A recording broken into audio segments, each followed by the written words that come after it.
மா இஞ்சி பணியாரம் பண்ணிட்டு இருக்கோம். மா இஞ்சி பணியாரம் எப்படி வந்ததுன்னு பார்த்தீங்கன்னா, ஒரு தாளிச்ச பணியாரம்ல பச்சை மிளகா, சின்ன வெங்காயம், கருவேப்பிலை இந்த மாதிரி டேஸ்ட்டுக்கு போடுவோம், இஞ்சி போடுவோம். ஸோ இந்த இஞ்சி மாதிரியே வந்து மாங்காய் இஞ்சின்னு ஒரு ஐட்டம் இருக்கு. அதாவது இஞ்சியில் மாங்காய் டேஸ்ட் வரும். அதுக்கு பேர் வந்து மா இஞ்சின்னு சொல்லுவோம். அதில் வந்து மா இஞ்சி தொக்கு அதெல்லாமே பண்ணுவோம்.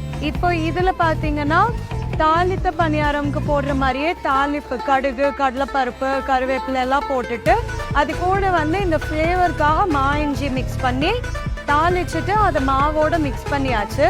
ஸோ அந்த பணியாரம் தான் உங்களுக்கு வந்து இப்போ வெந்துக்கிட்டு இருக்கு.